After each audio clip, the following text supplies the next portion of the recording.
Assalamualaikum warahmatullahi wabarakatuh. Today in this video I'm going to talk about the chapter 1, which is on introduction of management. So the first subtopic is definition for management, organization and manager. This all of things is followed by Hawks, Lewis and Stoner. Why we need organization? Because the purpose of organization is to accomplish objective, preserve knowledge, provide career and serve society. Alright, move to the next subtopic is the measuring managerial performance. As you can see, this is a table that company can look and observe their performance by looking at it.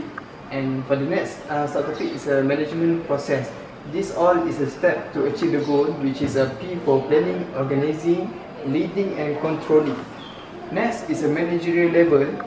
There is a 3 level of manager, which is a top manager, middle manager and lower level manager.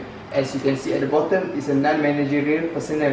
They are not manager but a staff that help manager. For the management skill, top manager require a conceptual skill, C. Middle manager need a human skill and lower manager need a technical skills to perform their works. And the last subtopic is a managerial roles. 2 roles, which is informational roles and decisional role is important in management. That's all from me. Thank you. Assalamualaikum. My name is Mohd and I want to present about the chapter 2 from MDT 162. 162. Okay. Planning, there is more importance. First of all is the sense of the direction and purpose. The second one is the device for controlling managers and to reduce the overlapping. There are many types of planning and goals. Goals, they have the vision, mission, goal, objective and plan. While planning, they contain 2, which is strategic plan and organizational or operational plan. For the planning, there is 2, which is strategic planning and type of organizational plan and operational plan. Strategic planning contain 3, which is tactical plans, long-term plans and short-term plans. While the types of organizational plan or operational plan consists of 2, which is standing plans and single-use plans. Okay, for standing plans, there are 3, which is policy, procedure and rules. For the single-use plan, there are also 3, which is program, projects and budget.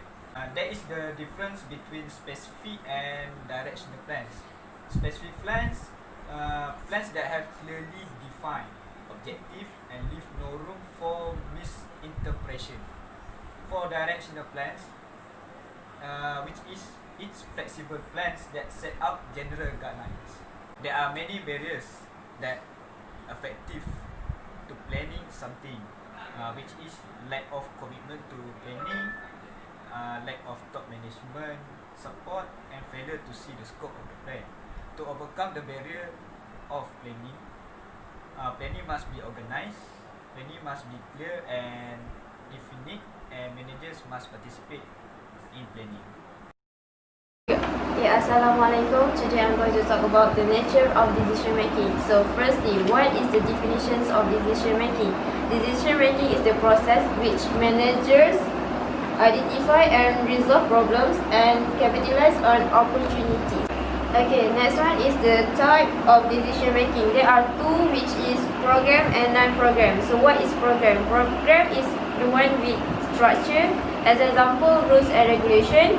While non-program is non-structure. Example is like government decision to prevent H1N1. Okay, next one is type of condition under decision making. There are 4, which are certainty, uncertainty, risk and also ambiguity. Okay, now we're going to talk about decision making process. The first step is we need to identify opportunities and diagnose the problems. Second, we have to identify our objective. Third, we need to generate alternative. Then we have to evaluate alternative. When we're reaching our decision, we need to choose the implementation strategy. And lastly, we need to monitor and evaluate the feedback. Okay, lastly, we're going to talk about group decision making techniques. There are 3, which are brainstorming, polymer group technique, and also Delphi technique. That's all from me. Thank you. Okay, hello and Assalamualaikum. I wish to you all and a very good evening. So today I will talk about organizing, which are a chapter in Fundamentals of Management, MGT 162. Okay, first and foremost, the organizing process. First of all, we start with aligning the missions and visions of a company or a structure chart. Next, we will determine the tasks, duties and responsibilities of the member in the chart. After that, we will continue with grouping into units, into little subunits or logical units. After that, we have coordinating resources. Like you all know, in every organization, we need resources, we need funds to start an event or a process. Last, monitoring and feedback. We need to monitor the result and the feedback we get from the customers or other participants. Just like we do postmortems after an event or something like that. Okay, next we will enter on departmentalization of the organizational structures.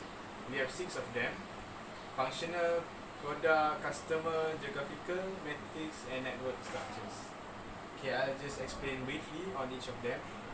First of all, functional. Functional, we focus on the functions of each member. For example, we have the president, CEO, for example, and then we have under it, we have vice president and other customer, product, or just like that. Okay, next is product. Product structure focus on products produced. For example, we have president, and then we have the general manager of a product, each product. For example, pharmaceutical product and personal care products, just like that. Okay, next is customer structure. Customer structure focus is about a company that focus on customer service. For example, a bank. We have real estate, loans, and other structures like that. Okay, finally, we have network structure.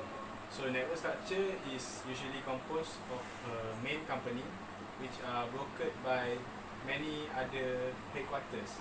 For example, like manufacturing company, transportation company, and so on. Okay, next, we will enter on the types of structure. We have 2 types, which are the tall and the lean, or the flat structure. Okay, I think that's all that I would like to share today. So that's all for me. Thank you. Assalamualaikum warahmatullahi wabarakatuh. So next I'm going to talk about chapter 5, which is motivation. What is motivation? Motivation is the force acting up upon within a person that causes that person to behave in specific goal-directed manner.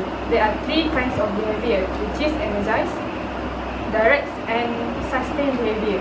Motivator factors is related to job content or what people actually do during their work, and hygiene factors associated with the job content in which the job is performed.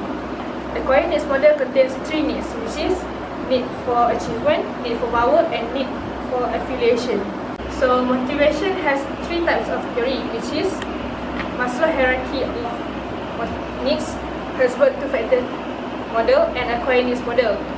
Herzberg 2-factor model contains of motivator factors and hygiene factors. Needs-based approach to motivation is followed by Maslow theory, which is hierarchy of needs theory. In this theory, it contains of 2 levels, which is high level and lower level. In high level, it contains self-actualization, esteem, and affiliation. In lower level, it contains security and psychological. There are 4 types of process-based approach to motivation, which is expectancy model. So next, I'm going to talk about approach to motivation. There are 3 types of approach to motivation, which is need-based approach. Need-based approach describes the specific human needs or factors within a person that energize, direct, and stop behavior. Next, process approach. Process approach explains how tough cognitive process of individuals influence behavior. And the last one is reinforcement approach, which is focused on how learning and consequences mold behavior. Equity model, reinforcement theory, and also goal setting. Expectancy theory is introduced by Victor Vroom, which contains expectancy, instrumentality, and balance. The equity model is introduced by John Stacey Adams, and goal setting consists of guide and direct, provide challenge and standard, and also define what is important. While reinforcement theory, there are two types of reinforcement, which is positive reinforcement and negative reinforcement. And they also have decreasing undesired behavior, which is extinction, and also punishment. Okay, so that's all from me. Thank you.